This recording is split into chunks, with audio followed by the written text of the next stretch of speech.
ఇది న్యాయమా? చెప్పండి. చంద్రబాబు నాయుడు గారు అంటున్నారు, రోజు నీతి వాక్యాలు చెప్తున్నారు, పెద్ద పురాణాలు చెప్తున్నారు, దీని ఒక్కదానికి సమాధానం చెప్పండి, మీకు సెల్యూట్ చేస్తాను. ఏమి జ్ఞానం ఉంది అని మిమ్మల్ని ఏమనాలి నేను? పెద్దవారు 74 సంవత్సరాలు ఉన్నాయి, అయినా ఫిట్ గా ఉన్నారు, బాగా తిరుగుతున్నారని చెబుతున్నారు. సరే, అది వేరే విషయం. Why you are living in that? ఏం లేదు, నేను మనవి చేస్తున్నా. ఇప్పుడు మేము అందరూ నోటీసులు ఇచ్చాము. వైఎస్ఆర్ ప్రభుత్వం అధికారంలోకి రాగానే బఫర్ జోన్ లో ఉన్నటువంటి ప్రభుత్వ కట్టడాన్ని, ప్రజావేదికని తొలగించాం. అబ్బే, తొలగించేశారే, ఎంత కక్ష, ఎంత కార్పణ్యం అన్నారు. దట్ ఈస్ కరెక్ట్ అని చెప్తున్నాయి. వాళ్ళ బఫర్ జోన్ లో ఉన్నది ప్రభుత్వాన్ని కాబట్టి మేము తొలగించాం. మీకు నోటీస్ ఇస్తే మీ ఓనరు లింగంనేనాయన ఇంకొక ఆయన అందరూ నోటీసు కోర్టుకు వెళ్ళారు, కోర్టులో స్టే తెచ్చుకున్నారు. వెల్, కోర్టు ఎంతవరకు రక్షిస్తుందో చూద్దాం ఇవాళ జరిగిన తర్వాత కూడా. కాబట్టి ఇలాంటి దుర్మార్గమైనటువంటి కార్యక్రమాలు చేసి ఇవాళ జగన్మోహన్ రెడ్డి గారిని ఆడిపోసుకునేటటువంటి కార్యక్రమాలు మీరు చేస్తారు. దీనికి ఇంకొక మాట కూడా ఏమంటారంటే, ఆయన ఈ బుడమేరు వ్యవహారం, బుడమేరులో కేవలం జగన్మోహన్ రెడ్డి గారు బుడమేరుని నెగ్లెక్ట్ చేయటం వలన ఇది జరిగింది అనేటువంటి మాట పదే పదే చెప్తున్నారు, నమ్మించే ప్రయత్నం చేస్తున్నారు. దురదృష్టం. ఎందుకంటే చంద్రబాబు నాయుడు గారి కంఠం పెద్దది. కంఠం అంటే ఉపన్యాస కంఠం కాదు, ఆయన ప్రచార కంఠం. ఆయనకి ఏంటంటే ఈనాడు ఉంటుంది, ఆంధ్రజ్యోతి ఉంటుంది, TV5 ఉంటుంది, ఇంకొక ఛానల్. ఇవి కాకుండా అధికార రంగానే కొత్త కొత్త ఛానల్స్ పుట్టుకొచ్చినాయి, యూట్యూబ్ ఛానల్స్. అడ్డగోలుగా జగన్మోహన్ రెడ్డి గారిని దూషించడం, చంద్రబాబు నాయుడు గారిని పెంచేయటం భయంకరంగా. ఆయన అంత విజన్ కలిగిన వ్యక్తి అసలు లేనే లేడు అనేటువంటి మాటలు మాట్లాడేది. పెద్ద నోరు. మాదేమో చిన్న నోరు. మాది ఏంటంటే సాక్షిలో వస్తాయి, సాక్షిలో చూపిస్తారు. కర్మయ్య పెద్ద చూపించుకోకుండా ఉంటారు, ఎందుకంటే మళ్ళీ నువ్వేం వాళ్ళని ఇబ్బంది పెడతావనే పద్ధతుల్లో. అంత పెద్ద కంఠం మీది. ఆ కంఠానికి తగ్గట్టుగా సమాధానం చెప్పాలి. వాస్తవాన్ని అంటే పదే పదే చెప్పాల్సినటువంటి అవసరం ఉంటుంది. నేను మనవి చేస్తున్నా, బుడమేరుకి ఇవాళ వరదలు, అనేక సందర్భాల్లో బుడమేరుకు వరదలు వచ్చాయి. 1989లో నేను ఫస్ట్ టైం ఎమ్మెల్యే అయినప్పుడు, జస్ట్ బిఫోర్ బుడమేరుకు వరద వచ్చింది.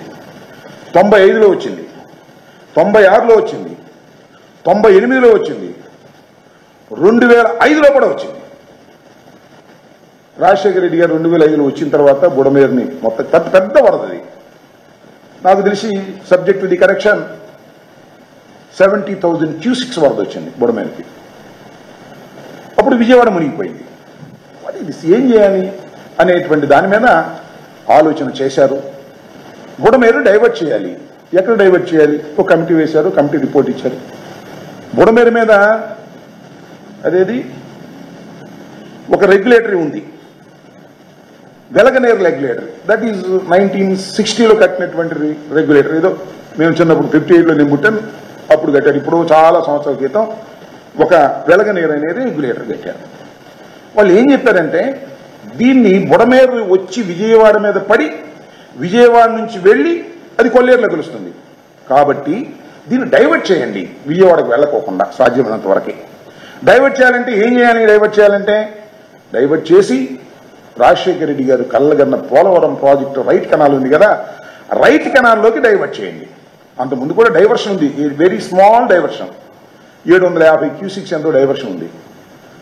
అది ఎక్కడికి ఉంది? అది వచ్చేసి ఈ VTPSకి వెళ్ళేటటువంటి నీరు ఉంది కదా, VTPSకి కృష్ణా నుంచి నీరు వెళ్తుంది, వస్తుంటుంది. ఆ వచ్చే దానిలోకి డైవర్షన్ ఉంది, వెరీ స్మాల్ డైవర్షన్. చాలదు. ఎలాగూ రాజశేఖర రెడ్డి గారు లాంటి మహానుభావుడు పోలవరానికి సంబంధించి రైట్ కెనాల్ని పెద్ద ఎత్తున తీసుకున్నారు కదా, అది 17,000 క్యూసిక్కి సంబంధించింది. దానిలోకి ఒక 37,000 క్యూసిక్స్ని డైవర్ట్ చేసేటటువంటి కార్యక్రమం చెయ్యాలి అనేది ఒక ప్రపోజల్ కమిటీ దగ్గర నుంచి వస్తే, రాజశేఖర రెడ్డి గారు 241 కోట్ల రూపాయలు ఆ డైవర్షన్కి శాంక్షన్ చేసినటువంటి మొదటి వ్యక్తి చంద్రబాబు నాయుడు గారు కాదని మనం చేస్తున్నాం. రాజశేఖర రెడ్డి గారే బుడమేరుని ఆలోచన చేసి విజయవాడ మీద పడుకోకుండా దాన్ని నివారించి దాన్ని తీసుకొచ్చి కృష్ణా రివర్లో కలపడం కోసం పోలవరం రైట్ కెనాల్ని ఉపయోగించుకోవాలి. పోలవరం రైట్ కెనాల్లోకి పడితే ఆ రైట్ కెనాల్ ఆటోమేటిక్గా మన VTPS కెనాల్ ఉంది కదా దానిలోకి వస్తుంది. దాని నుంచి ఈ కృష్ణానదిలో కలుస్తుంది, కొంతవరకు డైవర్షన్ అవుతుంది. ఏదైనా మిగిలిన కొద్ది గొప్ప ఉంటే that can be release to the Vijayawada మీదుగా వెళ్లేటటువంటి దానిలో మనం చేయొచ్చు అనేటువంటి ఉద్దేశంతో 241 కోట్ల రూపాయలు ఆయన చేశారు. ఇక్కడ ఒక చిన్న విషయాన్ని మీకు తెలియపరచాలి. అదేమిటంటే ఆ డైవర్షన్ మొత్తం పూర్తి చేయాలి అంటే ఒక చిన్న క్యాన్సిలేషన్లు ఉన్నాయి. అదేమిటంటే చంద్రబాబు నాయుడు గారు